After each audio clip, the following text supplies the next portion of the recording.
Greetings, greetings, greetings. And I'm so grateful this day. We're having some interesting conversation with our Talk Back Live session town hall meeting dealing with real life issues that faces us at the church using a biblical meaning for doing this. And I'm so grateful today. I'm so grateful that I have Dr. Anthony Buckner here, and he is right there in the emergency room. Wow, he's right there going live with us right there. And we have Kevin. So I say, greet you, each one of you. Praise the Lord. How you doing? How you doing? How you doing? Praise the Lord. Listen, every day that the Lord's hand is good, even in this pandemic. That's all I can tell you. Even God in is this good. pandemic, the Lord Even in still the pandemic, Let's God go, is y'all. still blessing in the pandemic. I have not a complaint. All right. Praise the Lord, Doc. How you doing? Praise the Lord, everybody. I'm doing good. Just real busy. How y'all doing? We're doing excellent. Thank you for joining with us. I know you are there at work in the emergency room, but you have taken the time out to come and to share with us. And I want to say right fast to our viewers, if you have any questions, put it in the chat box. We're going to try to get to those things, and we'll try to answer your questions. Now, I want to talk really fast because I want to put the platform right over to you so you can start this conversation. We hear that COVID-19 is on the rise. We hear that African Americans are dying the most. I want you to just talk to us and give us some alert as to what we need to do during this time. The platform is now you guys. Talk to us. Well, praise the Lord, everybody. Let me move over here to a better lighting. And I want to give a thank you for joining. I was not kind of like in the middle of working. I was not prepared really for today, but thank God I'm over to come on. I have my brother here, Brother Kevin Munford, who works for my company. And I want to start the presentation, and we'll start talking about this COVID-19. So let me open this presentation up. And can you see that? Can you? We're good. We're good. You're good. So you can see it. Okay. Everything is well. Oh, wonderful. Okay. And you still can see me, right? Everything is well. Wonderful. Okay. So I thank God for Bishop Jones and for the Mississippi and West Tennessee Council. And thank you for inviting me. I'm Dr. Anthony Buckles. I am ordained elder at the PAW. I am one of your online deans. In Bible College, I'm the dean that you go through to get your license for your MIOP courses online. I'm also one of the missionary doctors for PAW and for several organizations. So I do about 10 mission trips during the year throughout the world. So I travel a lot. And I am also the advisor for the IPYPU, the youth of PAW.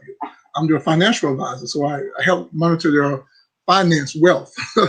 So I keep my hands full, but I am an ordained elder. I'm a licensed physician in Mississippi, Illinois, Indiana, and Alabama.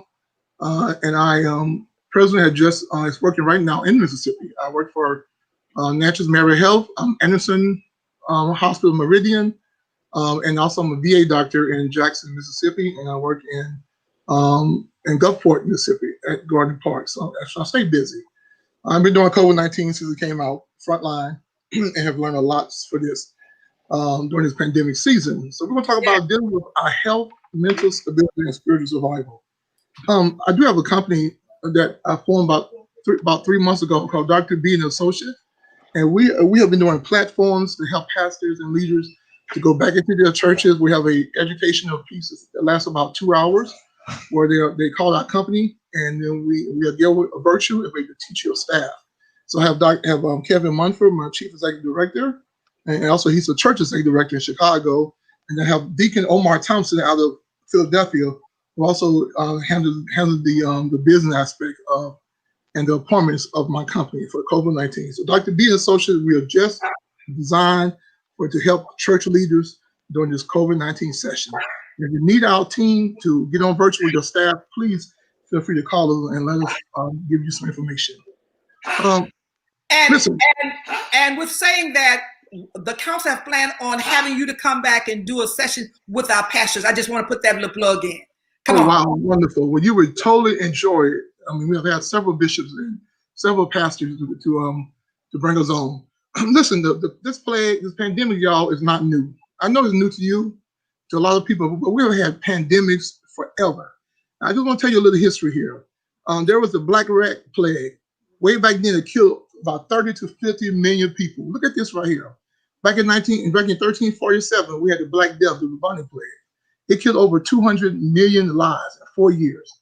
And back then, they had to stay in quarantine, not for 14 days, but they had to stay in quarantine for over 40 days to help stop the spread over a 4-year time. In 1665, there was a great plague of London. And it killed about 100,000 of Londoners in just 7 months. And so we've had plagues throughout the history. The smallpox plague back in the 1700s, and now you don't hear about smallpox. But the smallpox killed over 10 million of people. And look at in Mexico and the United States alone, there was 10 million people that died. And Mexico went from 11 million people to 1 million population during this time. And smallpox is one of the first pandemic that we accidentally found a vaccine through a British doctor named Edward Jenner.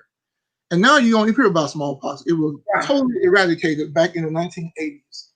Cholera is a disease that I see a lot in Africa and a lot of third world countries that still around.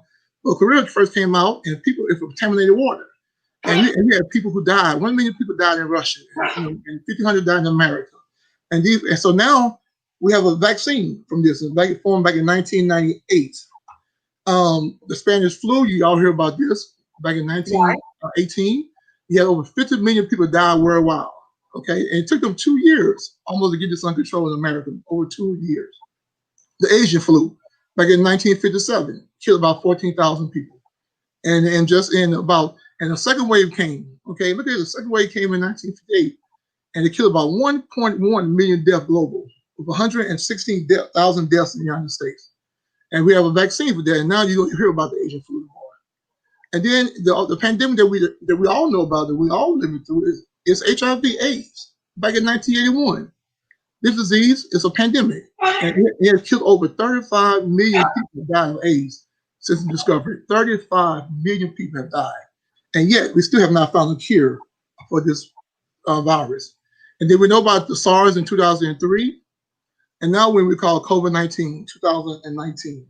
And so far, just on October 15, yesterday, we have over 38 million people confirmed infection in this world. Over 1 million deaths.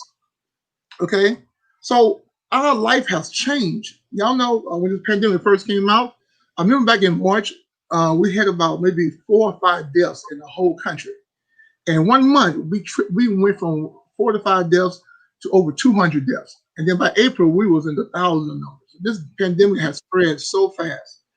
In the United States today, as of yesterday, we have over 8 million people who are confirmed.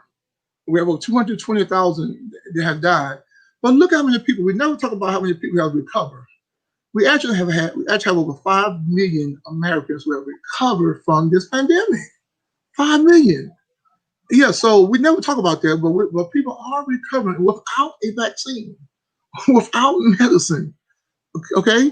I say medicine because as we know, virus has no medicine to cure virus. But people say medicine don't cure virus. We can slow a virus down. Okay? The medicine we're using to slow it down your body, but it does not kill the virus. Okay. And global, we have had 38 million people to confirm. Over 1 million people have died global, but we have had over 26 million people who have recovered. So out of 38 million, you've had over 26 million to recover. So although it's very deadly, it's still, a lot of people are still recovering from this virus. Now, we talk about mental and spiritual and stuff, and Kevin, you can jump in any time, but is this a spiritual crisis? And some people say, Doc, is this spiritual? You know, is this the end time? Well, first thing is that, you know, the word says, no man knows the end time. Right. He's in heaven. So I don't look at stuff. I just tell people, be ready. You need to be ready no matter when he comes back. But in your ministry, in your walk with God, what have this done to you? You know, so a crisis really is when something disrupts your normal behavior. And y'all know for church people, this has disrupted our normal behavior. When I say us, all of us. You're so used to going to church and shouting and jumping, and I call it Kevin, I know I tell him all the time, we have spiritual highs, like being on cocaine. You had your Right, ups right, and downs. right, You be right, happy on right. Sunday, you shout and speak in tongues, and you can't make it through the rest of the week. And God had to change the way we thought about church because really, Mhm. truthfully, the church needs to be in us. I tell people all the time. People say, "Man, we sure had church." And I tell people all the time, we don't stop having church until we become the church. Mm-hmm. Okay? General, this crisis has resulted in things like anxiety, confusion, desperation, anger, helplessness, and even apathy. And we know in the medical field, even during this time, I've seen more physical abuse. I see more children abuse during this time because now parents have to stay at home with their kids, don't realize they don't like their kids really. And all the things that they thought their kid was not doing in school, they see their kids are doing in school because now the kids are doing it at home. There are a lot of kids who are not getting fed because they don't get school lunches like they used to. But now we're back in school, thank God. But during this time, we have seen so much things happen. From marriages, divorces, and stuff. A lot of things happen during this crisis. All right. So you're saying that we have seen a lot of cures. So you're saying that nothing is there to cure the virus. So what can we do with our health? How can we prepare ourselves or make ourselves ready or more fight the disease before it comes? Well, the problem with a lot of African Americans because even in Africa, which I travel to South Africa and to Ghana a lot, do a lot of mission trips there. Those numbers are real low, and it's the couple of things that they are doing that we don't do. First thing is that a lot of African Americans we have poor health systems. We have poor health because we don't have the adequate health care a lot of times, and then we don't take care of ourselves. I hate to say this, but we are a nation that we believe in proactive. We're not retro. We're not preactive. We're not, we don't take hypertension and diabetes seriously after we have already got renal failure. We already got neuropathy in our legs. We already got a heart attack or a stroke. Or we almost already on a kidney dialysis machine. So the best thing to do with any virus, you got to improve your health.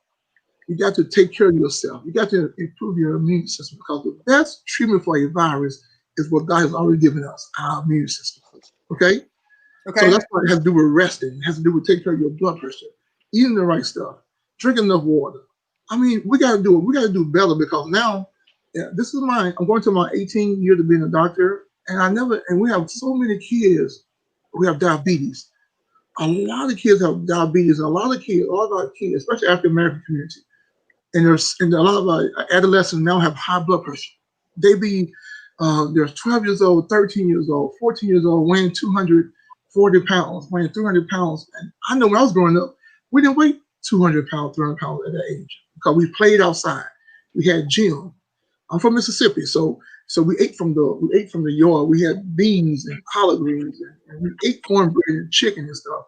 And we didn't have a whole lot of hormonal foods. Our chicken roamed the land. Our cows roamed the land. But now these kids are overweight. They're 13 years old and they look bigger than adults. They're fully mature, and their immune system is not good. I'll tell you right now. They drink a lot of soda. They eat the wrong type of foods, processed foods, and we are killing ourselves. And that's what we are. While we are the top, we are 4 times more likely to die from COVID-19 as African Americans if we get into the hospital and have to go into the ICU. So you're saying so that is true. We are more susceptible to the disease and are more likely to die simply because of our pre-existing condition with our health. Yes, more likely to die and so what I really have to say is, and I'll let Kevin talk that. One thing that I fault the church, and I say the church, I'm part of the church, that we have to take more active measure in our communities to be active in teaching, especially young people, on how to live a better life. We talk about living holy and sanctified, but it also includes in what you eat, your diet, and how you treat this temple right here. I tell pastors all the time, sometimes they start having Bible class night, and you teach them Bible class every Tuesday night. You know what I'm saying? Sometimes you might want to have a nutrition class. And teach them how to fry some chicken, you know what I'm saying, and how to look for the best type of chicken, and how to use and what kind of how to use salt and stuff, and to decrease our blood pressure. You know, we are good. And the Bible talks about this. You know, God give us measures. He give us responsibilities. And we can sit and pray and fast. But if we don't get up and do the right things, it's none of it. Doc, It's none of it. I think one of the things that we I will say this because I'm a part of the church as well. I was a part of a very big, predominant PAW church here in Chicago, and we were always taught coming up where that as long as we were doing everything spiritually, everything else will work itself out. If you're taking care of God's business, He'll take care of yours. But Yes. there's a certain mandate on our lives that we're responsible for, that God has given us, and we have to take ownership of that. We are responsible for our own health. God gives us good health, but we have to maintain it. And in that, we have an e-learning center that we're doing at one of the churches that I consult with. And one of the reasons why I believe that the virus is being spread so rapidly is because, like Doc said, we have poor health practices. We're trying to be proactive, but we need to be pre-active. And so most of our children already, before this is pre-COVID, already weren't washing their hands when they come out of the restroom. No, before coming out of the restroom, or washing their hands before time to eat. When they come in from outside, they were not washing their hands, or just the home itself not being clean and not using the proper products to clean the house. There are cleaning solutions that we can buy at the dollar store at Five Below that are not expensive like they would be in a Walmart or Target and still clean properly. But those are things that we should be teaching every chance we get. And so that's one thing I would like to see the church do. Take a day. I understand Bible class is important, but also we got, if you ain't got nobody to preach to and teach to, what's the point of having Bible class? Okay, so can you give us some of those things that we could go to the dollar store, because they say, well, I don't want to go to Walmart or it's so expensive at Walmart. Tell us what we can go to the dollar store and pick up that can help to keep our family safe. You can get a simple alcohol at the dollar store that's normally like 79 cents. It needs to be at least 60% alcohol Yes. or Yes. more, not less. Or you can get bleach and you Yeah. can dilute the bleach. Those are Yes. simple things. And I mean, you can get a gallon of bleach for like $2 or $3 at the dollar store. So you don't have to have. Now I can't think of the names of them because my wife buy 'em, but you don't have to have the top stuff that comes from Jewel, or that's the name of a local store here, or the Walmart Target. You can just get the name off brand, something by great value, whatever. So you just want to look at the content of the bleach that's in it, or the alcohol that's in the alcohol bottle, or peroxide, or And this whatever. and this is study we'll be teaching the pastors, because there are a lot of scams out there now. There are people buy all type of stuff. And Yeah. COVID-19 is like any virus. You can do the simple things, but people are buying all, so sell you all type of stuff for COVID-19. And you just need some soap and water and wash your hands and do That's the it. type of social distancing and wear a mask. A mask. Simple things that A we do in the mask. nursing home. You know what I'm saying? I've been doing this since it started. I haven't had many COVID-19. I have probably have diagnosed hundreds and hundreds of COVID-19. I've intubated many people, which I don't do a lot now right now. I have seen patients come back and forth. People, have had it and have lost their hearing and lost their taste and smell and have got sick and still some of them don't have their function back yet. But we want to do all this stuff. We want to do the simple things that CDC tells us. And it's working. You look at countries like the Philippines and China. These countries have low amount, because nobody in China have a problem wearing masks. They never did. Nobody. Okay. Y'all go get your nails done and your feet done. They wear masks anyway. They all wear Exactly. masks. Exactly. You know what I'm saying? But only in America we all got rights. Right. We all Right. got issues Right. doing the right thing. So we'll talk about that at the end. But let me finish this real fast because I want to get through this. There are certain things that as leaders, right? We talk about spiritually, mentally, as a church. You want to make sure that we understand. You got to remain calm, remain positive. Have a positive outlook. Although I see so many people die. I have uncles that died. I have cousins that died. Okay. Right. As doctors, even for me, I have a positive outlook because of my faith in God. In difficult times, you got to really have to trust in God and know this, that God knows exactly what He's doing. He knows what's planned to happen next, and He's safe to trust regardless of how we feel. Okay, Amen. because we are not immune to this COVID-19. I hear people tell me, and I've had pastors to tell me, well, I'm covered by the blood. Yeah, but you will be covered. Okay, yes, I'm covered by the blood too, but also you can't be a fool either, and probably talk about being foolish. Okay, well, you don't heed to sound advice. Okay, so So, Kevin, talk about the Issachar factor because it's so important for us to know. I love this, the Issachar factor. We all know Issachar was Jacob's ninth son. In Hebrew, the Issachar means either man of reward or hired man. So in 1 Chronicles 12 and 32 describes the tribe of Issachar as men who had the understanding of the times to know what Israel ought to do.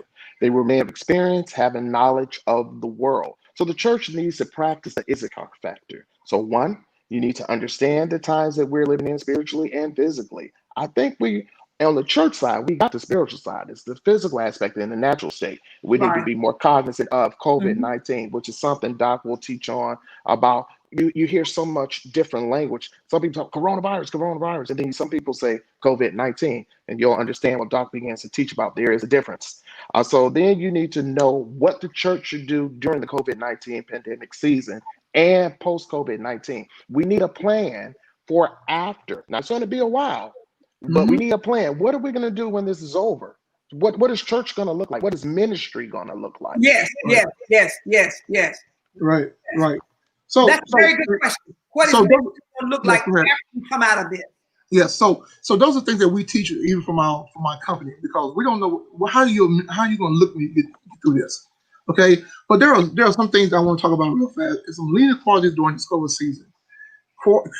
Being courageous. Okay. You got to know. You got to challenge your purpose, challenge your mission, challenge your value. Look at what you believe in. Okay, and understand and stand firm on it. But you got to make some hard decisions and change some of your association.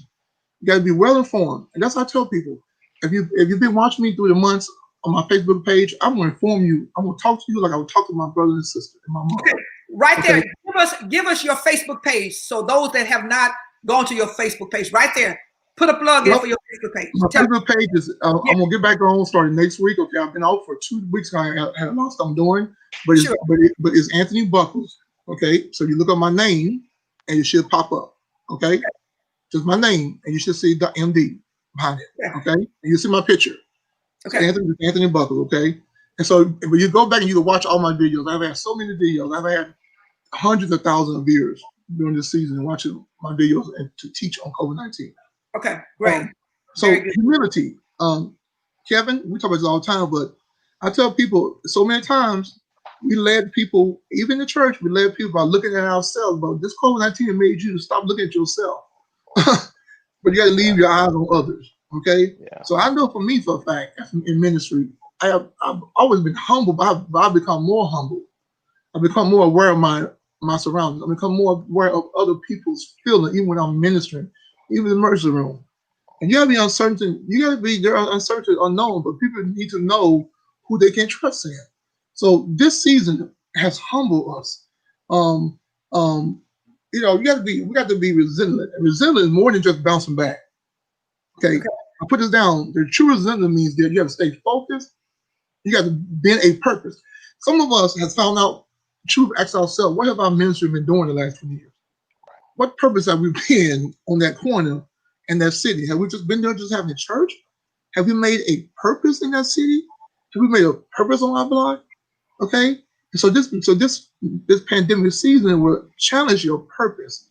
And then you got to be informed. There's so much stuff on Facebook, so much stuff out there on Twitter stuff, so much stuff out there on Fox, on CNN, all these stations. Sometimes I don't even want to watch the news because they're so informed about what's going on. So you want to make sure you find some credible information. People know what they're talking about, especially when it comes to a virus. You want to listen to the doctors. Look at what they say. We have gone to medical school. We are studying this. We are practicing this. We're not perfect. We don't know everything. But we have learned so much. I could tell you so much I've learned about COVID-19. It's amazing. This virus is so amazing to me because I have sit and study and have watched my patients and have followed patients through this virus. It's amazing what it is doing and how it has, how people are recovering from this virus. And then you got to have some empathy. Okay, you got to understand. I might don't agree with you. You might don't agree with everybody, but we have to start having empathy, acknowledging the humanness in someone and other people, and trying to understand where people are at. And y'all know sometimes it's Pentecostal people. I've been in Pentecostal a long time. Sometimes we like empathy. We want everybody to be like us, act like us, shout like us, do what we do. But even though I might not agree with you, I have empathy about what you're going through in order to be true ministers. We're trying to be what you say, Christ-like. We're not Christ, but we're trying to be Christ-like. Trying to be Christ-like, yes. So how should the church respond during this pandemic? Well, these are things I want to tell you about. You got to know God's in control. You can't panic. You can't lose hope. And this is one of my favorite scriptures. Job 12:10 said, "In his hand is a life." Look at this: the life of every living thing and the breath of all mankind. That means that even during any season we go through, God has us in His hands. You got to be wise. And you talk about the Issachar factor. You got to understand that the fear of the Lord is the beginning of knowledge. Okay, and knowledge is really, wisdom and knowledge. And then you have to take the knowledge and use it the right way. That's wisdom. You can't be a fool and despise wisdom and instructions. And then we got to look to opportunities for ministry. So, like Kevin said, ministry is changing, but you got to look at opportunities to minister, and you got to learn how to minister safely. Okay? I love that. We've heard a lot about vitamin D and zinc. Can you talk to us? Does it really work? Is it good for us to go to the grocery store or the Walmart and just build up on zinc and vitamin D? Yes. So majority of African Americans in this country are deficient in vitamin D. I bet most of you will listen to me are deficient in vitamin D. You've never been tested for it. I was deficient in vitamin D, so I take vitamin D. I take a lower dose once a week. And because of vitamin D, that's the difference between us and people who are Africans. A lot of them are not dealing with COVID-19 because they have a different lifestyle. They're out in the sun, they're working outside, they're still walking and stuff. So vitamin D, we found out that when it decreases in your system, then your immune system is weak. Vitamin D is one of the main vitamins that we use to help build your immune system, especially when it comes to lung disease. So even if you got COPD, asthma, you need to be on some vitamin D. Okay, zinc is very important. Zinc is an antioxidant. It's an immune regulator. And then vitamin C. So when a person comes to the ER and I diagnose them with COVID-19, when I send them home, if they don't need a respiratory care, okay, we don't need to be in the hospital. I send them home. The things I always send them home with: vitamin C prescription, vitamin D, and zinc. Those are three main vitamins that we are using, even in the hospital. Okay, those are the main three. So very important. And if you get our company, then you will learn about these vitamins, and you'll learn why they're important, and you'll learn the dosage also. All right. I had a friend that went to the hospital and she had a high fever. She had a fever of 103. Yes. And what they did was they sent her home and said, "Go get some rest and come back when you can't breathe." Yes. All right. So in my little infant mind, come back when you can't breathe meant come back when you half dead. Right. Right. But that's not what they should have told her first thing. So let me talk about that. We tell people, and if they did tell that, then that's the wrong hospital they're going to. I normally tell people, get you a pulse ox, which you buy at Walmart, Walgreens, whatever. Put on your finger, check your pulse. When you go home and you're resting, you take enough fluids. And when you start having trouble breathing, especially if you start getting blue discoloration and stuff like that, and you can't breathe, get back to the hospital. But most of the people who have died, who I've seen, I can't help. Most African Americans, I've seen a lot of African Americans die, especially in Mississippi and Illinois, because we tend to lay around and we don't come back till it's too late. I had a 42-year-old guy who died on my watch, and when he got back, he lay around all week on the couch, can't breathe, and the family just walked over him.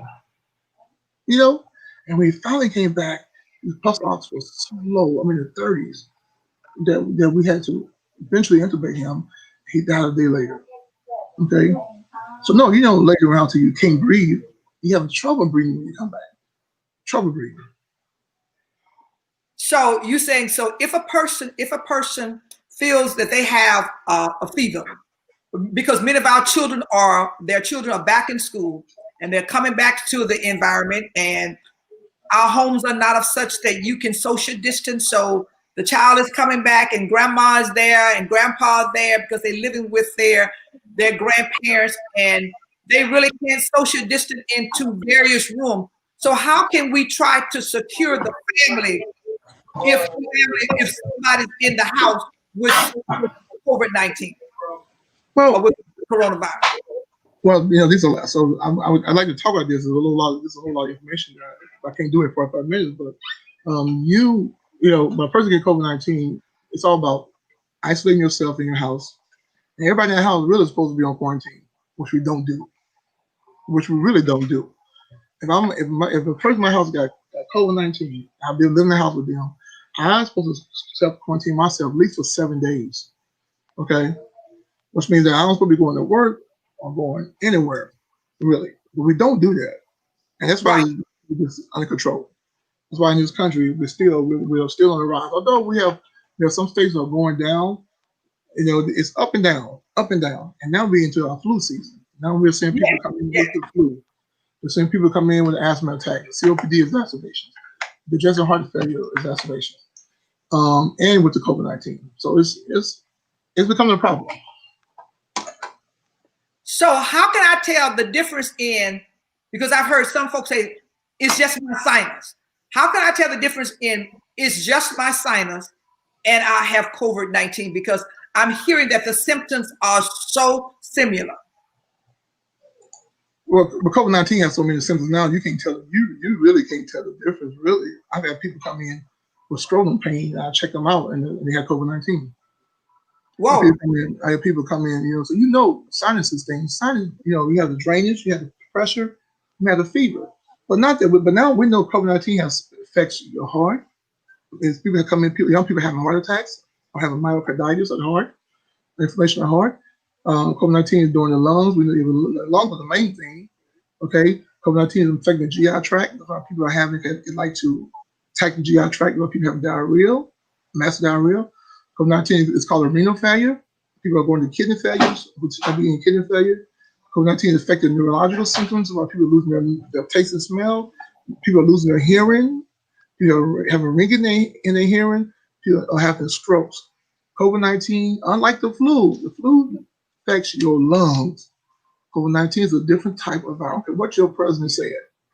Okay, COVID-19 is a different type of virus. It's affecting every symptom, every system in our body, even neuropathy. People having leg pain and stuff. And so sometimes you might can't tell, but we can't tell. But I have a hunch. When I look at a person, I'll be like, so you're right. You know, somebody come in and the ultimate status, they confused, but don't have a history of confusion. They're having a fever, real confusion. 2 days, I'm checking for COVID-19. So how often should a person be checked? There's no number. I have people who check, you know what I'm saying? There's no number. Because I have people who be negative today, and then they come back, their mom get it, their daddy get it. Guess what? They may get checked again, especially if they get sick, okay? We have some people are getting checked every week, especially if your company won't let you back in, unless you get checked every week. And so we never had, there's no set number, okay? I've been doing this for, 6 months since we started? I haven't been checked yet. I had no symptoms. I've been working, okay? Some people don't get checked a lot. They have the fever, the chills, the coughing, the diarrhea, just don't feel right. So there's no set number. But one thing I do want to say though is my slide says you have to understand your COVID-19 risk. You know what I'm saying? You got to know, where you're working at, your workplace. And Kevin, you can talk about this real fast. Yes, talk to us about the risk factor. So I want to see. I'm trying to see where my We're talking about the risk factor. We're talking about the main sources of infections in the community. Talking about in the workplace, whether it be public transportation, social gathering like churches and restaurants. So your increase of your risk is when you're indoors, in an enclosed place, indoors, anything, even if you're going to dining out with your family, and now they turn the parking lots into an area where they can serve because they're still trying to make their money, and they have these little plastic tents up around the chair. Now it's back to enclosed. It's outdoors, but it's still enclosed. Okay. And so, right, yeah. So we're talking about limited air circulation or poor airflow. That increases your risk factor. And then when people are spending too much time together in the same place. So if you go out to dinner, go have your dinner. It shouldn't take more than about between 30 to 45 minutes. When you start talking about an hour, hour and a half, 2 hours, you are increasing your risk factor. And then we also want to talk about when you have been inside with no contact with someone who is COVID positive. Okay, that's still a possibility that you can contract it. Then we also talk about the prolonged close contact with someone who is uh, COVID positive. So anytime that someone has come in contact with somebody with COVID, you want to be careful of that. It needs to be reported. You know, whether you're going to work, whether you're at home, somebody's going in and out of the house. That's a risk factor. When you travel in the United States to an area with known community spread or to other country under the CDC level 3 zones, you need to be mindful for those that are taking the planes. That are, look, there's you can go to your CDC website and it tell you what, for lack of a better word, what are the hotspot states. Right. You know.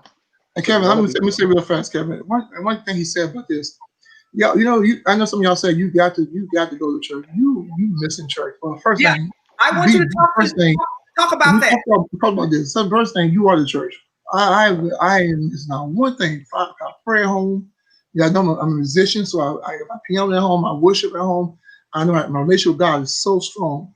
But because listen, we don't want you to go to these churches and you're going to do the same thing. You're going to stay. It's about the time that you are together. Now, if you go to church and you're there for 20 minutes, that's better than 2 hours because it's the time you spend in the same place. It's very important. Same time and now we know we're talking about this aerosol. Now we know we were saying we talking about particles, and now we know. And I talked about this. I talked about 2 months ago that when you talk and you sing and stuff, it's aerosol. Y'all know what aerosol mean, right? Right. It can stay in the air. Even when you walk out of the room, it can stay in the air. Okay? So, say that again, because I want them to hear that. Even when you walk out of the room, if I got COVID-19 and asymptomatic, and we're in a room together, singing, praying, laying hands on each other, even when I walk out, it's still the prolonged time for hours. Okay? It can prolong the times from minutes to hours. Especially if, so say you got 15 people, we all got COVID-19 and don't know it. Right. Asymptomatic. There's a lot of particles and aerosol in that room, especially if you're singing and you're shouting and stuff. So yes, people talk about, well, people going to Walmart, people going to Walgreens, why can't we go to church? Well, I'm not, even if you go to Walmart, you ain't going, if you're going there to spend a whole lot of time like you do in church, you're in trouble in the first place. Right. I go in the store and I come out. I go get what I need, I come out wearing my mask. Okay? That's why we have to do different ministry different. I know we like to have church, and we like to be in church 5 hours.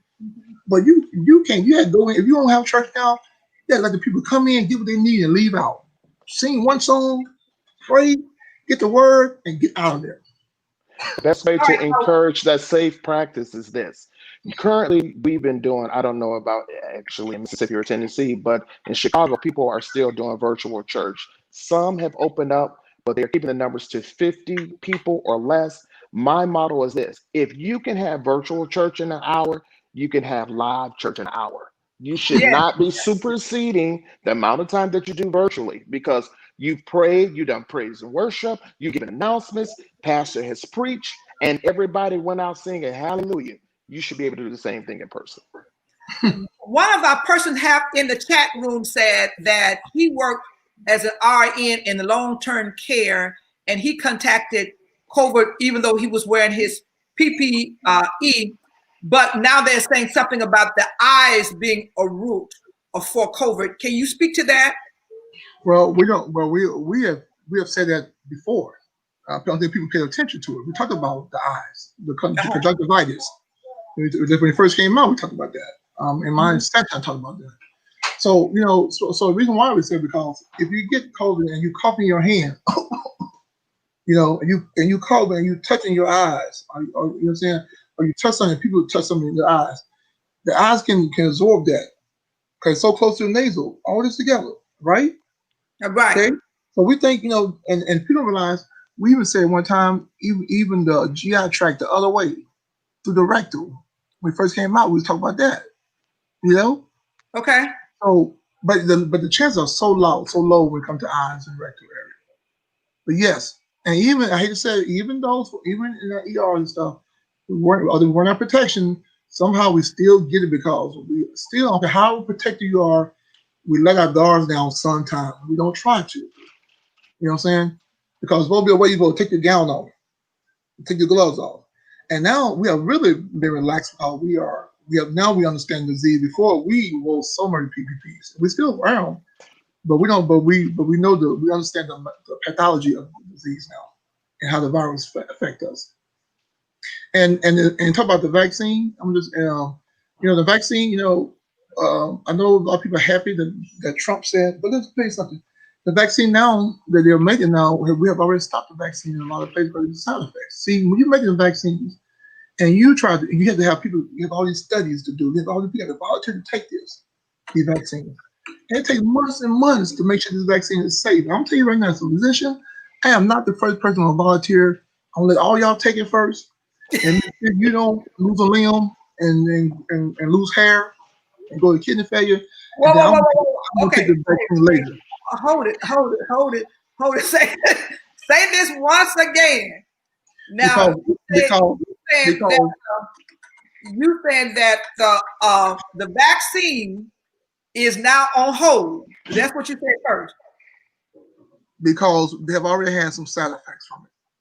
Okay. They're trying to push it so fast. Okay. And I'm telling you something, Black people, my people, we'd be the first person that offers a free TV, offers a box of chicken. Now, don't be real, y'all. You might be crazy, but I'm real. Offers a few of Kevin, come on now, offers a free coupons, bro. And we'd be the first person standing in line. You better don't be standing in line too fast. Right. Understand? We use gimmicks. We use gimmicks to get people to buy into this propaganda until it's been proven scientifically. Let's do our homework. And I have to say this too. A lot of times we're misinformed, just simply because we're not interested. We figure that we don't know anyone personally that's contracted COVID-19. My family's pretty much been in the house, only going out. It is still possible as long as you are going in and out, even when you're going for the bare necessities at a Walmart or whatever, and you're coming home. But there's somebody in your home that's still going to work. That's still putting you at risk. So knowledge is power. I just want to ask you, and our time is up. Will you all please tell me that you all will come back and we'll have this conversation? Yeah, we will. We will. And let me say one thing before you go. I know our time is up here. I'm gonna get to the best thing you can do with this vaccine is to protect yourself, be aware of your environment, do what the CDC say, social distance, physical distance. I have some more stuff here that we could talk about, and also don't forget, be spiritual, because a lot of people won't know how to be safe with coronavirus, but nobody will know that Jesus is coming back, how to be safe. And my last thing is this. I know that I can talk about coronavirus myself a lot. I can tell you about all the symptoms too. But there's also other. I say we have a virus checklist. You can have a spiritual checklist too. You worry about COVID-19. You gotta check yourself when it comes to other things too, because there's a checklist for going to hell too. Okay, and I agree. And I need to know this. Martin Luther King says this. I'm gonna end this. That the ultimate measure of a man is not where he stands in moments of convenience and comfort, where he stands at times of challenge and controversy. During this season, during our next talk, we will talk about, get us on board. We will talk to you about what we're doing in drug wise. We are using remdesivir for those who are severe. We are using nitric oxide in the hospitals. We are using azithromycin. We're not really using plaquenil. Okay. Hydroxychloroquine. We're not really using those in the hospitals, okay? And I'll tell you what I do in the emergency room myself, a lot of COVID-19 patients, okay?